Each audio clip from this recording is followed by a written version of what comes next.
శ్రీ సచిదానంద సమర్థ సద్గురు సాయినాథ్ మహారాజ్ కీ జై. ముందుగా సాయి భక్తులందరికీ నమస్కారం అండి. వీడియో చూస్తున్న ప్రతి ఒక్కరిపైన ఆ సాయినాథుని ఆశీస్సులు ఉండాలని, బాబా గారి భక్తులందరూ ఎప్పుడూ కూడా ఆనందంగా సంతోషంగా వారి జీవితాన్ని గడపాలని మనస్ఫూర్తిగా కోరుకుంటూ ఈ వీడియోని స్టార్ట్ చేస్తున్నాను ఫ్రెండ్స్. రోజులాగానే ఈరోజు కూడా మన బాబా గారు మనందరి కోసం ఒక చక్కటి సందేశాన్ని అయితే అందించబోతూ ఉన్నారండి. ఈ సందేశంలో బాబా గారి విధంగా అంటూ ఉన్నారు, బిడ్డా, నన్ను తలుచుకొని ఒక్కసారి ఇక్కడ ఉన్నటువంటి ఈ పుష్పాలను తాకు. నీ మనసులో మెదిలేటువంటి ప్రశ్నకు ఇప్పుడే ఈ క్షణమే నేను ఒక మంచి సమాధానమిస్తాను అని బాబా గారు అంటూ ఉన్నారు. అలాగే నీవు దేని గురించి అయితే ఆలోచిస్తున్నావో దానికి తగినటువంటి సమాధానం కూడా చెబుతానమ్మా అని బాబా గారు అంటూ ఉన్నారండి. అసలు బాబా గారి మాటలలో ఉన్నటువంటి ఆ అంతరార్థం ఏమిటో, బాబా గారు ఏ సమస్యల గురించి చెప్పబోతూ ఉన్నారు, ఎలాంటి పరిష్కార మార్గాలు తన బిడ్డలకు అందించబోతూ ఉన్నారో సాక్షాత్తు ఆ తండ్రి మాటల్లోనే విని తెలుసుకుందామండి. బాబా గారి విధంగా అంటూ ఉన్నారు, బిడ్డా, నీవు నాతో మాట్లాడాలని చాలా కుతూహలంగా ఉన్నావు కదా తల్లి. ఈరోజు మంచి సందేశాన్ని నీకు చెప్పబోతున్నానమ్మా. నీవు ఏదో ఒక వస్తువునో లేదంటే ఏదో బంధాన్నో, మొత్తానికి ఏదో కానీ పోగొట్టుకొని చాలా బాధపడుతూ ఉన్నావు కదూ. ఆ పోగొట్టుకున్నటువంటి వస్తువుకు ఉద్యోగం కానీ, లేదా నువ్వు ఏదైతే పోగొట్టుకున్నానని చెప్పి బాధపడుతూ ఉన్నావో అది డబ్బైనా సరే, లేక నీ జీవితానికి సంబంధించినటువంటి ముఖ్యమైన విషయం కానీ, ఇలా ఏదైనా సరే, నువ్వు ఏదైతే నీ నుండి దూరమైందని చెప్పి బాధపడుతూ ఉన్నావో అది తప్పకుండా నీ చేతికి వచ్చే విధంగా చేస్తానమ్మా.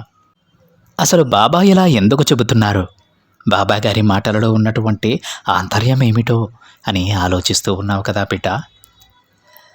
అయితే దాని గురించి పూర్తిగా చెబుతాను విను.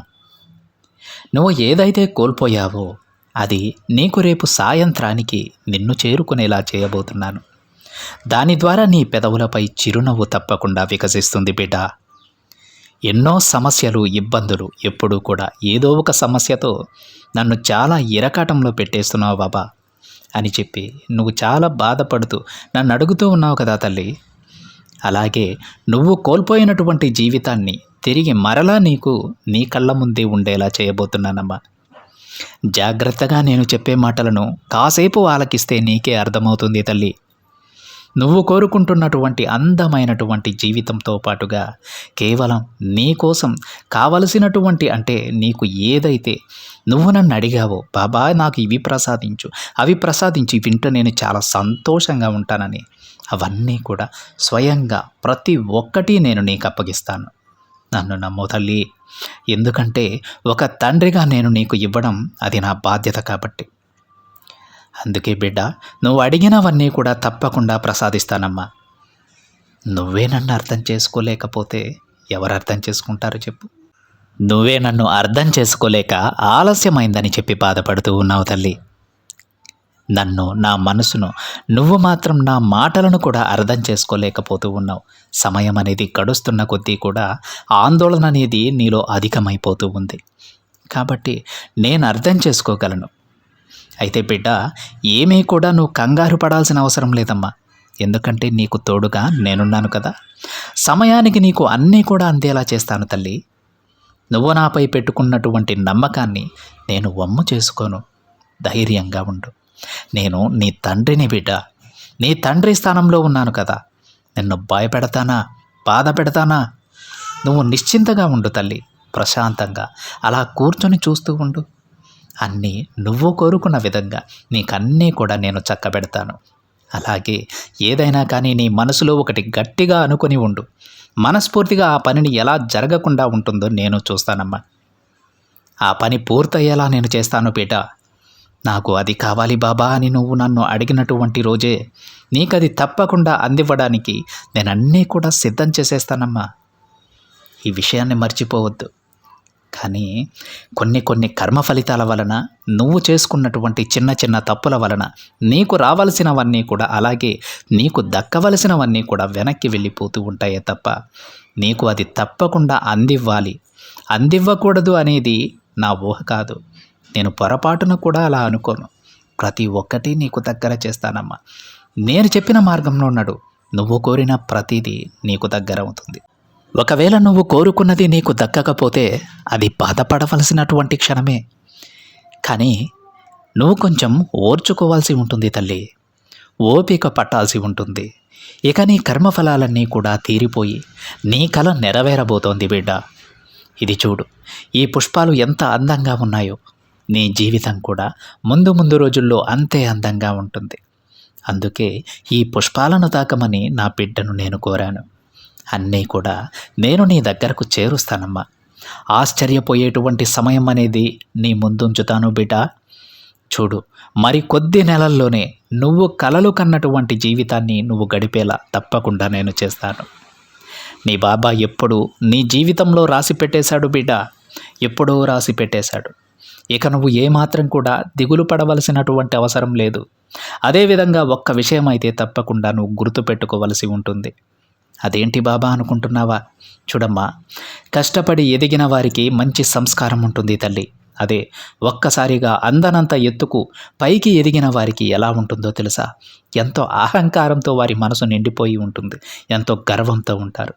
కానీ నువ్వు మాత్రం ఎప్పుడూ కూడా అలా ఉండలేదు. అలా నువ్వు ఉండను కూడా వద్దు. మరీ మరీ చెబుతున్నానమ్మా, మరలా గుర్తు చేస్తున్నాను తల్లి. నీకు ఏమి ఉన్నా లేకపోయినా సరే ఎప్పుడూ కూడా నువ్వు ఒకేలా ఉండాలి, ఇలానే ఉండాలి, సౌమ్యంగా ఉండాలి, మంచి మనసుతో ఉండాలి. ఇప్పుడు నువ్వు ఎలా అయితే ఉన్నావో రేపటి రోజున కూడా ఒక్కసారిగా అందానంత ఎత్తుకు నువ్వు ఎదిగిన కొద్దీ ఒదిగి ఉండటం నేర్చుకో. ముందుగా నీ బాబా నీకు ఒక సూచన కూడా ఇవ్వబోతున్నాడు తల్లి.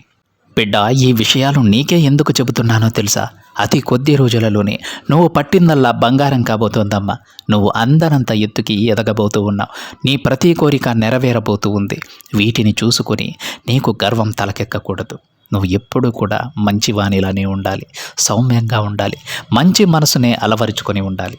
అందుకే నీ బాబా ముందుగానే నీకు సూచననిస్తూ ఉన్నారు. అర్థమైందా?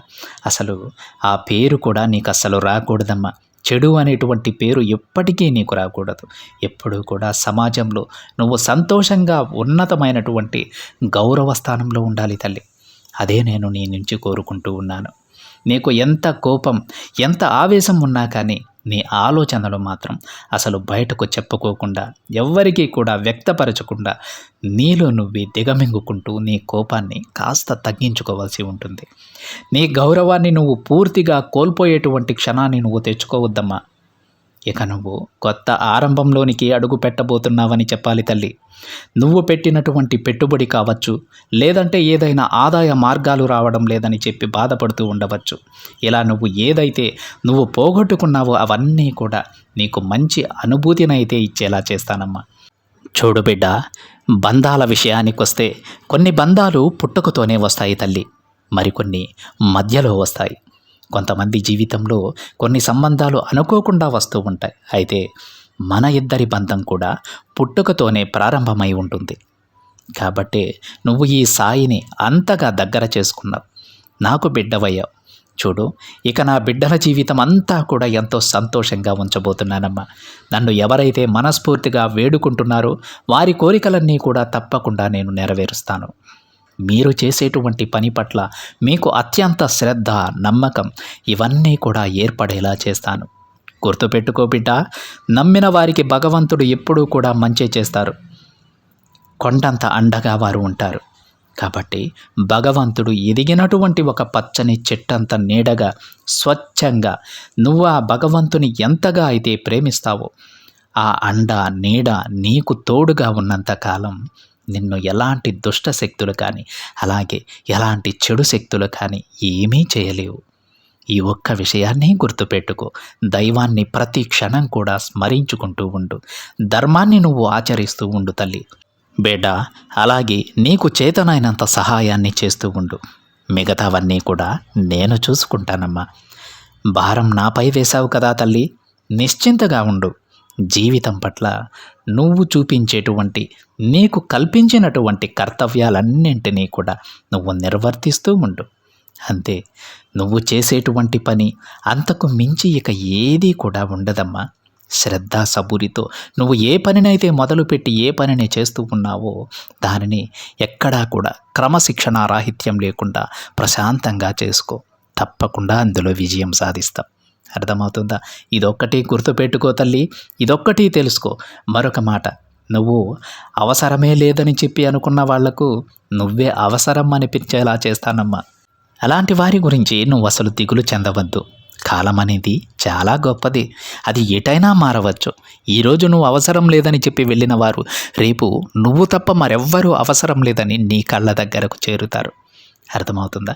కాబట్టి ఏదైనా కానీ కాస్తంత ఓపికగా ఎదురుచూడు. ఎవరైతే నువ్వు అవసరం లేదని చెప్పి నీ నుండి దూరమైపోయి విర్రవీగారో, అలాగే ఎవరైతే నిన్ను దూరం పెట్టారో మరలా వారే తిరిగి నీ కాళ్ళ దగ్గరికి వచ్చేలా చేస్తాను. కాలం అలా చేస్తుంది. కాబట్టి ఓపికగా నువ్వు ఎదురు చూస్తూ ఉండు. ఇక ఏమీ కూడా నువ్వు చేయవలసినటువంటి అవసరం అంటూ ఏమీ లేదమ్మా.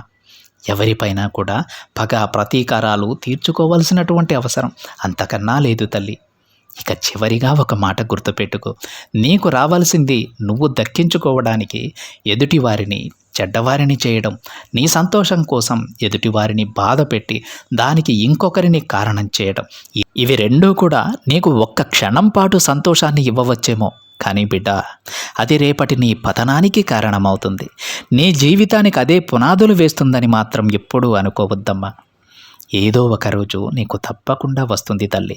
నీకైనటువంటి రోజు వస్తుంది. నీకు కేవలం ఒక్క రోజు మాత్రం సరిపోతుందమ్మా. ఆ ఒక్కరోజు నువ్వు మరిచిపోలేని విధంగా కాలం నీకు బహుమానం ఇస్తుంది తల్లి. ఆ ఒక్క రోజుతో నీ జీవితమే మారిపోతుంది. అందుకోసం పక్కవారిని చెడ్డవారిని చేయడం, అనవసరంగా వారిని మాటలనడం సరైన పద్ధతి కాదు తల్లి. అర్థమైందా? ఇలాంటి స్వభావం కలిగినటువంటి వ్యక్తులు, చెడు స్వభావం కలిగినటువంటి వ్యక్తులు నీ జీవితంలో చాలామంది ఉన్నారు కదా బిడ్డ. వారి ద్వారా నువ్వు చాలా బాధను కూడా అనుభవించావు. అలాంటి స్వభావం నువ్వు అలవరుచుకోవద్దని మాత్రమే నేను చెబుతూ ఉన్నాను. నువ్వు ఎంత బాధపడ్డావో ఆ బాధ నీకే తెలుసు. ఆ బాధ పక్కవారికి రాకూడదు, మంచివారికి రాకూడదు తల్లి. నీ బాబా మాటలను అర్థం చేసుకుని ఆలకించు, అలానే ప్రవర్తించు. నీ వెనక ఎప్పుడూ కూడా ఈ బాబా ఉంటారు. నీ చెయ్యి నేనెప్పటికీ వదలనమ్మా. నేను ఈరోజు నీకు ఇచ్చిన ప్రతి మాటను నేను నెరవేర్చి చూపుతాను తల్లి అని బాబాగారు అంటూ ఉన్నారండి.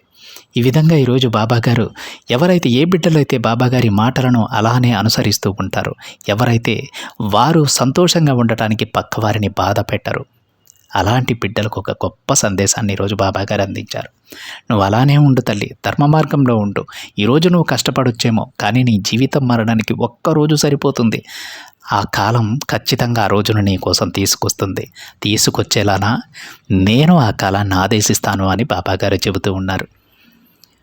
ఒక్క క్షణం సంతోషం కోసం పక్కవారిని, మంచివారిని చెడ్డవారిగా చిత్రీకరించడం మహాపాపమని బాబాగారి మాటలలో ఉన్నటువంటి ఉద్దేశం. మన జీవితంలో ఎన్నో జరుగుంటాయి, మన బాధలకు ఎంతోమంది కారణమై ఉంటారు. అలాగా పక్కవారి జీవితంలో బాధలకు మనమెందుకు కారణమవ్వాలి? ఇదే బాబాగారు ఒకసారి తన బిడ్డలను ఆలోచించుకోమని చెబుతూ ఉన్నారండి. అదేవిధంగా తన బిడ్డలందరికీ కూడా, ప్రతి ఒక్కరికి, సందేశం వింటున్నటువంటి ప్రతి బిడ్డకి కూడా గొప్ప జీవితాన్ని ఈరోజు బాబాగారు ఏ మాటలైతే, ఏ వాగ్దానాలు అయితే చేశారో అవన్నీ కూడా నెరవేరుస్తానని బాబాగారు తన బిడ్డలకు మాట ఇస్తూ ఉన్నారు. ఇది ఫ్రెండ్స్ ఈరోజు బాబాగారి సందేశం కనుక మీకు నచ్చినట్లయితే ఒక చిన్న లైక్ చేయండి ఫ్రెండ్స్. మరింతమంది మన బాబాగారి బిడ్డలకైతే ఈ సందేశాన్ని షేర్ చేయండి. మొదటిసారిగా ఛానల్ని చూస్తున్న వాళ్ళైతే తప్పకుండా సబ్స్క్రైబ్ చేసుకొని పక్కనే ఉన్న బెల్ ఐకాన్ని యాక్టివేట్ చేయండి. మరొక బాబాగారి సందేశంతో మరొక వీడియోలో కలుద్దాం. అంతవరకు ఓం సాయిరామ్.